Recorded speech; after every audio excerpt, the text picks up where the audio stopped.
Hello प्यारे बच्चों, आपका जीरो टू जीनियस 2 में स्वागत है।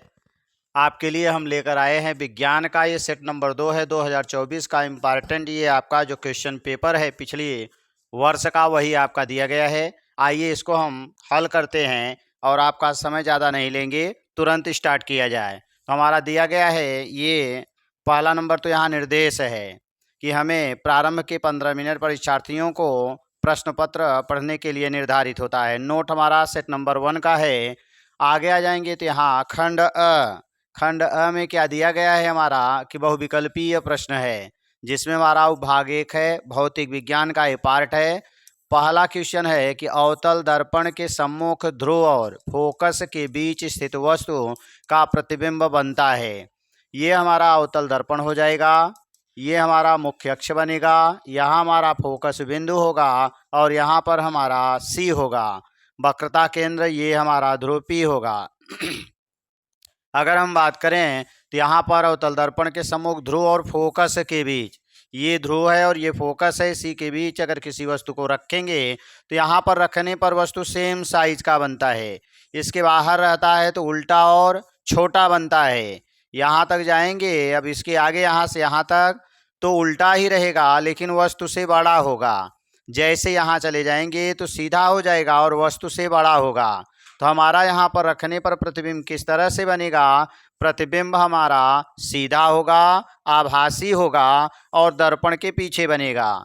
तो सीधा, आभासी और बड़ा हमें ऑप्शन नंबर बी मिल जाएगा। यहाँ तक सेम साइज, इसके बाहर हमारा छोटा, इसके अंदर बड़ा होता चला जाएगा। यहाँ से यहाँ तक हमें बड़ा मिलेगा, इसके बाद और जाएंगे तो बड़ा होता चला जाएगा, लेकिन यहाँ से यहाँ तक उल्टा रहेगा, वास्तविक होगा। इसके आगे जाएंगे तो ये हमारा सीधा बन जाता है। नंबर टू क्या दिया है? कह रहा है कि दूर दृष्टि दोष दीर्घ दृष्टि दोष के निवारण में कौन सा लेंस प्रयुक्त होता है। यहाँ पर जो हमारा प्रतिबिंब बन रहा है वो रेटिना से बाहर, दूर का मतलब यहाँ की रेटिना यहाँ है और प्रतिबिंब हमारा जो है वह रेटिना से बाहर बन रहा है।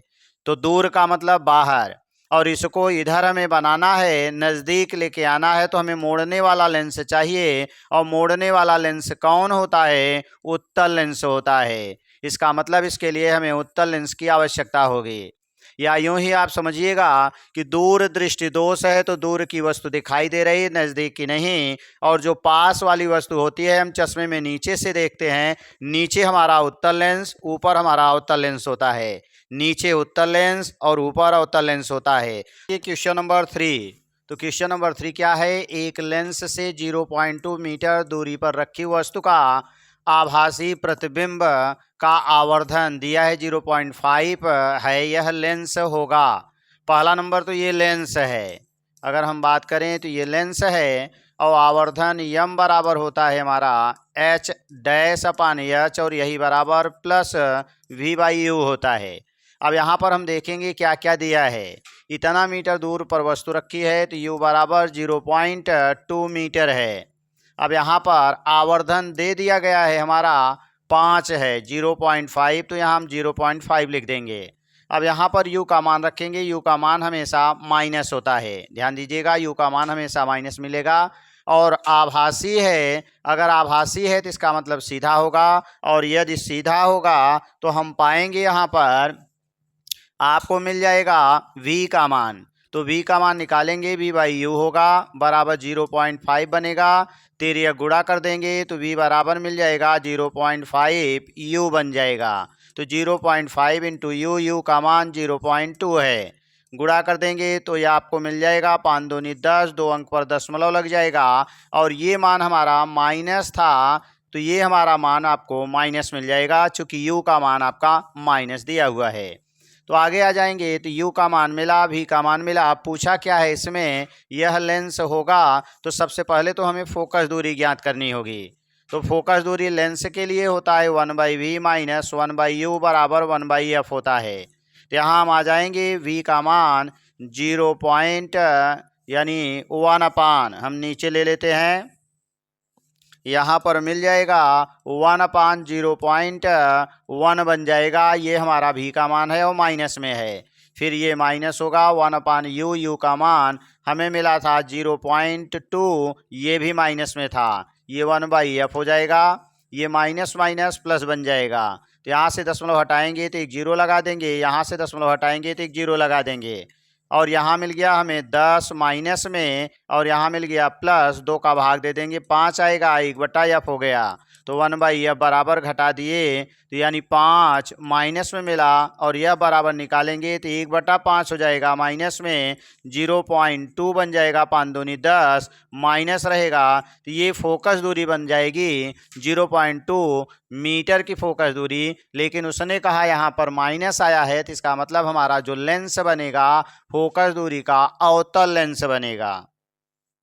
यहाँ हम बात करेंगे तो अवतल लेंस 0.2 मीटर फोकस दूरी का अवतल लेंस हो जाएगा, और आपका ऑप्शन नंबर बी सही हो जाएगा। नेक्स्ट आ जाते हैं, जब श्वेत प्रकाश कांच के प्रिज्म से गुजरता है तो प्रिज्म के आधार की ओर अधिकतम झुकी हुई प्रकाश की किरण का रंग होता है। ये हमारा प्रिज्म होगा, श्वेत प्रकाश जाएगा, टकराने के बाद सबसे नीचे आपका बैगनी मिलता है, बैगनी, उसके बाद सबसे ऊपर आपका रेड यानी लाल मिलता है।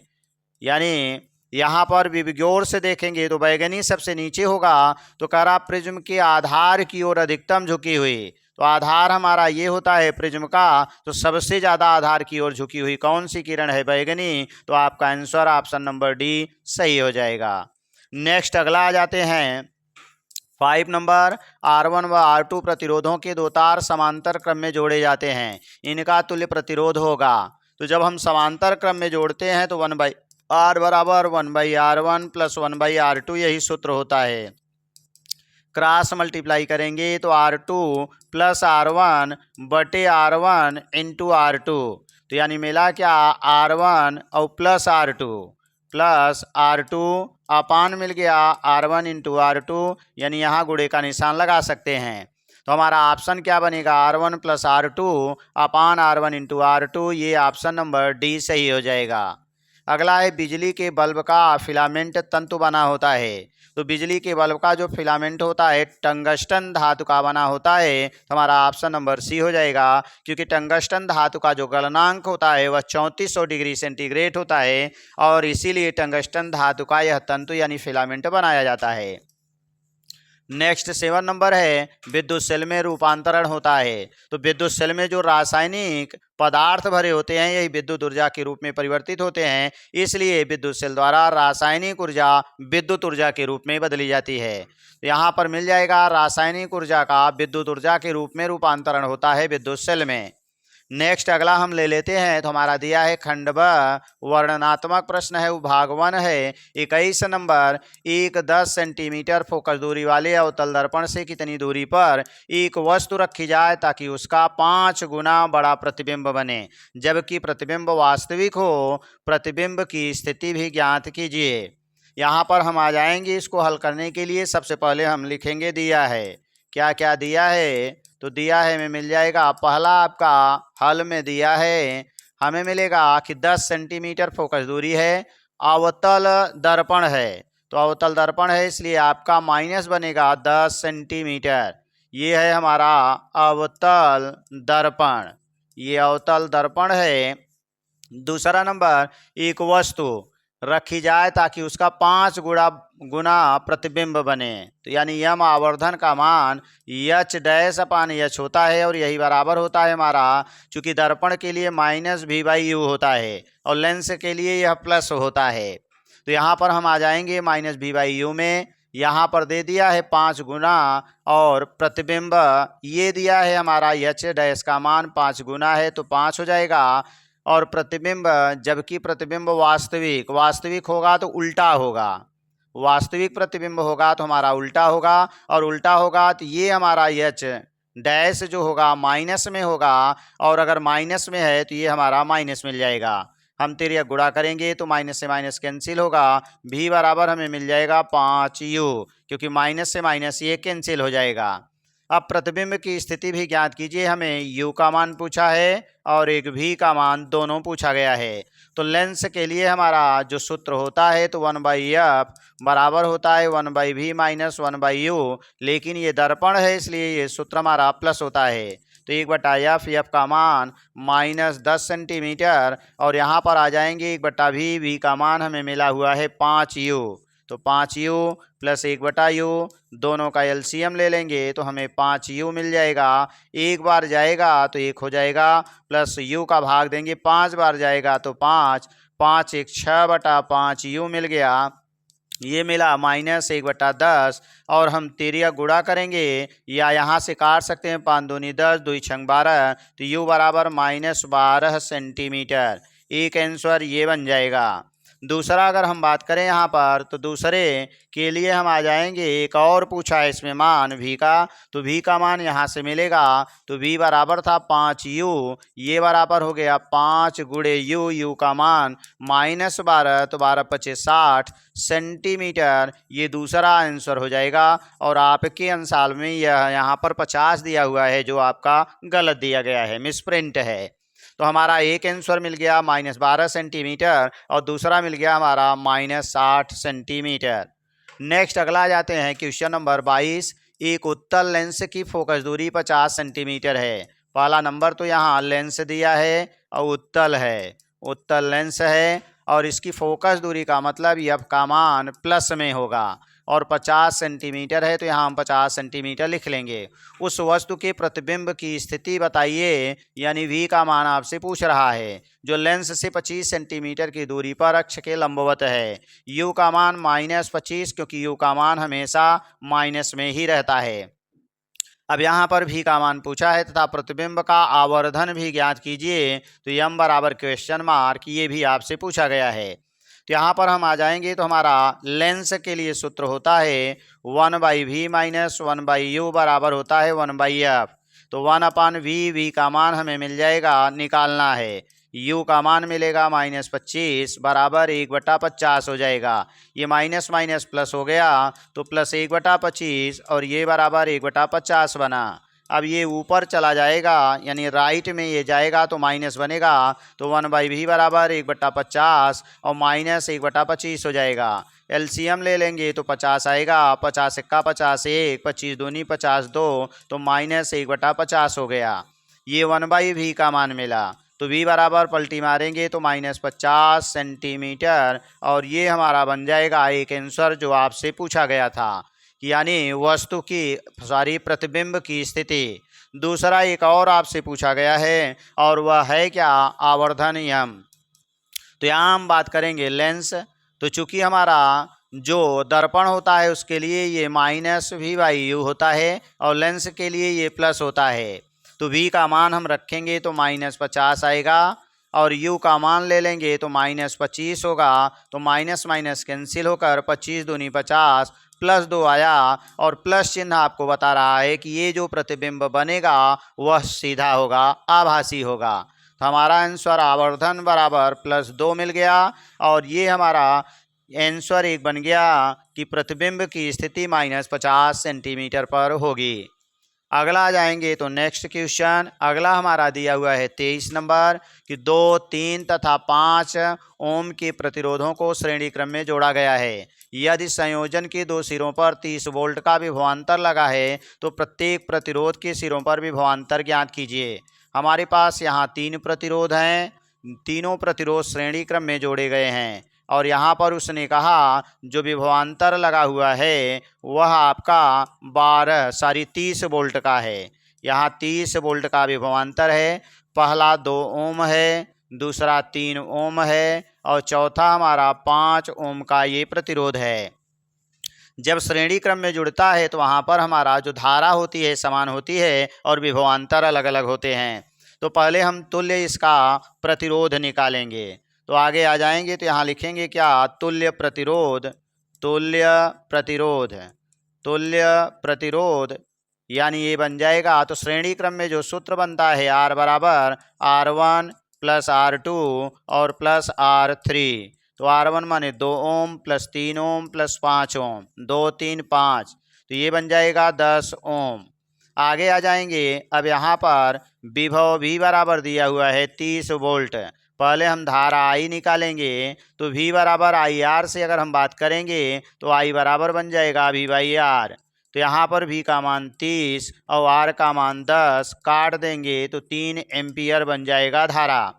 अब पहले प्रतिरोध में अगर हम विभवांतर निकालेंगे, चूंकि सभी में विभवांतर पूछा है, तो यानी 2 ओम प्रतिरोध, 2 ओम प्रतिरोध में विभवांतर, तो V बराबर हो जाएगा IR और I का मान सब में समान होगा तो 3 गुणे R का मान 2 ओम है, 2 तो बन जाएगा 6 वोल्ट। इसी तरह से 3 ओम प्रतिरोध में विभवांतर, तो V बराबर फिर से IR बनेगा, तो यहाँ पर I का मान 3 दिया गया है, चूँकि I सब में समान होगा। तो ये अगर हम मान लें ये R1 है, ये R2 है और ये R3 है, तो IR1 बन जाएगा V1 बराबर, दूसरा V2 बराबर IR2 बन जाएगा, तो 3 गुणे R2 का मान 3 ओम मिल जाएगा, 3 त्रिका 9 वोल्ट बन जाएगा। इसी तरह 5 ओम प्रतिरोध में विभवांतर निकालेंगे तो IR3 बन जाएगा, तो I का मान 3 और R3 का मान 5, तो 5 15 वोल्ट बन जाएगा और यही सब आंसर हो जाएंगे।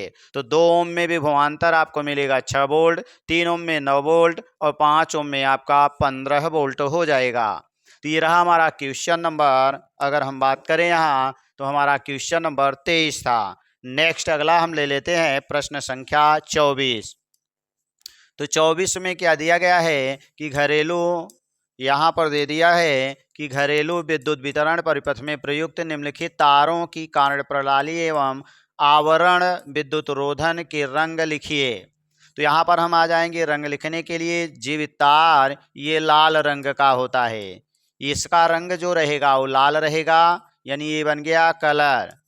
विद्युत या जीवित तार को हम लाल और इसमें वैद्युत धारा बहती है, तो आगे हम लिखेंगे विद्युत धारा, विद्युत धारा बहती है, यानी इसमें हमारा विद्युत धारा बहेगी। भू संपर्कित जो तार होगा ये हरे रंग का होता है और हरा रंग का है तो इसमें विद्युत धारा नहीं बहती, ये अर्थिंग तार है। तो हम लिखेंगे यहाँ पर अर्थिंग तार, अर्थिंग तार हो जाएगा, यानी ये उपकरण में लगाए जाते हैं, बोर्ड में लगाए जाते हैं अर्थ करने के लिए। जैसे आप जो 5 पिन सॉकेट देखते हैं, एक पिन ऊपर, 2 पिन नीचे, 2 और नीचे, या किसी किसी में 3 ही होता है, तो ये वाला जो होता है ये हरा रंग इसमें लगेगा और एक में हम लगाते हैं लाल और एक में हमारा होता है काला वाला। सॉकेट में ये दोनों आपस में कनेक्टेड होते हैं। एक में लाल तार होगा, मेन धारा बहेगी, और एक में काला तार से आकर के, और ये हमारा जीरो धारा होती है वो या उदासीन तार कहते हैं, और ये हमारा अर्थिंग तार होता है। कभी कभी हमारा उपकरण जब शार्ट होता है तो ये क्या करेगा, इसको ले जा करके कनेक्ट कर देगा और आपका जो यानी उपकरण रहेगा या तो कहीं जहाँ वीक रहेगा वहीं से कट जाएगा।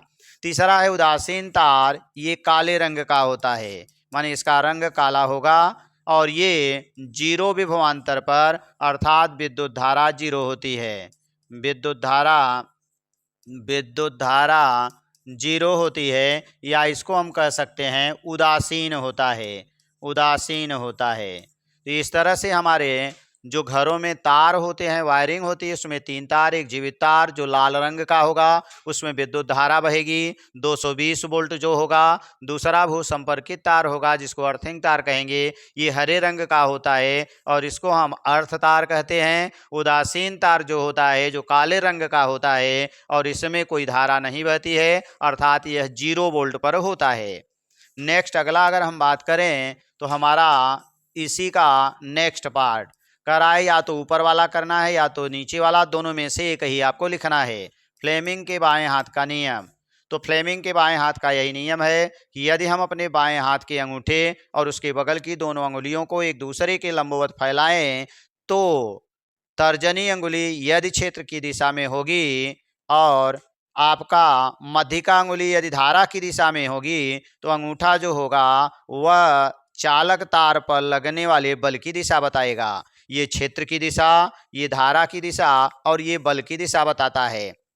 तो हम लिखेंगे क्या, यदि हम अपने बाएं हाथ के अंगूठे और उसके पास की दोनों अंगुलियों को एक दूसरे के लंबवत फैलाएं तो यदि हमारी तर्जनी अंगुली क्षेत्र की दिशा में, मध्य वाली अंगुली धारा की दिशा में होगी तो अंगूठा उस पर लगने वाले बल की दिशा में होगा। नेक्स्ट अगला दूसरा हमारा आता है, नंबर 2 है दाहिने हाथ के अंगूठे का नियम, इसको बताना है। तो दाएं हाथ के अंगूठे का नियम यही है, यदि आपका चालक तार हो और इसके टिप की ओर ऊपर की ओर धारा बह रही हो तो इसको हम इस प्रकार पकड़ेंगे कि ये अंगूठा जो होगा धारा की दिशा में हो। यदि अंगूठा धारा की दिशा में होगा तो ये अंगुलियां जिस दिशा में मुड़ रही हैं यही चुंबकीय बल रेखाओं की दिशा होगी। अर्थात यदि हम अपने दाएं हाथ के अंगूठे और उसके बगल की चारों अंगुलियों को एक दूसरे के लंबवत फैलाएं और जिस दिशा में धारा बह रही हो उस दिशा में यदि हम चालक तार के अंगूठे को रख करके और मोड़ें तो जिस तरफ ये चारों अंगुलियां मुड़ेंगी वही आपके चुंबकीय बल रेखाओं की दिशा हो जाएगी। अगर मान लीजिए धारा नीचे बह रही है तो चुंबकीय बल रेखा इस दिशा में बनेगी, और अगर इस दिशा में है तो इसका मतलब हमें ऐसे पकड़ना है, चूंकि इसी दिशा धारा की दिशा में ही अंगूठा होना चाहिए तो चुंबकीय बल रेखाओं की दिशा ये हो जाएगी। तो इस तरह से हमारा ये नियम था, करायन किन भौतिक राशियों को दिशा ज्ञात करने में प्रयुक्त किया जाता है। तो ये हमारा जो दूसरा नियम है दाहिने हाथ के अंगूठे का नियम, यह चुंबकीय बल रेखाओं की दिशा बताता है। और फ्लेमिंग का जो नियम है वह आपका बल, क्षेत्र और धारा तीनों में से अगर 2 ज्ञात हैं तो तीसरी आप ज्ञात कर सकते हैं। तो ये आपका था फिजिक्स का पार्ट। Thanks for watching. इस तरह के वीडियो को और देखने के लिए चैनल को सब्सक्राइब करें, वीडियो को लाइक करें। धन्यवाद।